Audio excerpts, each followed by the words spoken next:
বাংলাদেশে সর্বপ্রথম তুই রাজাকার বলে ফ্যাসিবাদী দুনিয়ার সবথেকে নিকৃষ্ট মব তৈরি করেছিল এই শাহবাগ।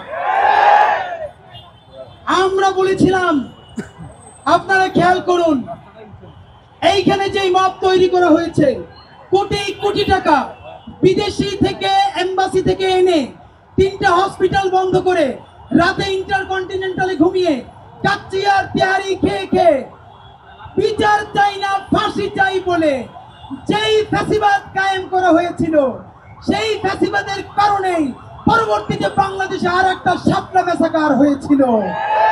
ভাইরা আমার, বাংলাদেশে ট্যাগিং কালচার কারা শুরু করেছে? এই শাহবাগ মানুষকে শিখিয়েছে যদি কেউ জামাত হয় তাহলে তারে গুম করতে, খুন করতে, ধর্ষণ করতে কোনো বাধা নাই। শিবির যদি পরিচয় হয় তাহলে তার নখ উপড়ে ফেলে ছাদ থেকে ফেলে দিতে কোনো সমস্যা নাই।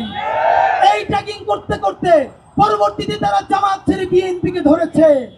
আমরা আজকে স্মরণ করছি বাংলাদেশের বেগম জিয়া, যিনি সবার আগে সমস্ত সুশীলতার বুকে লাথি মেরে থুথু মেরে বলেছিলেন এইটা নাস্তিকদের মঞ্চ। তিনি বলেছিলেন এই নাস্তিকদের বিচারের দাবিতে আমাদেরকে আরো একটা দেশপ্রেমিক মঞ্চ করতে হবে। অত্যন্ত কষ্ট নিয়ে বলতে হয়, বেগম জিয়ার বিএনপি আজকে আমরা খুঁজে পাই না। হুম্মাম কাদের ভাই কোথায়? হুম্মাম কাদের ভাই যখন আত্মপরিচয়ের কোনো গ্লানি ছাড়া, তিনি সালাউদ্দিন কাদের চৌধুরীর সন্তান, তিনি শহীদের সন্তান, তিনি যখন বললেন আমি আমার বাবার মতো, আমার বাবার স্লোগান আপনাদেরকে আর একবার শুনাই দিতে চাই, তিনি বললেন নারায়ে তাকবীর, নারায়ে তাকবীর।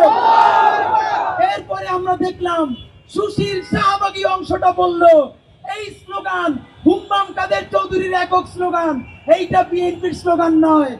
আমরা বিএনপির সেই ভাইদেরকে জানিয়ে দিতে চাই, নারায়ে তাকবীর নিয়ে যদি তোমাদের এত গ্লানি থাকে, আপামর জনসাধারণকে বাদ দিয়েই তাহলে তোমরা রাজনীতি করো। কারণ এই স্লোগান শুধু হুজুরদের স্লোগান না।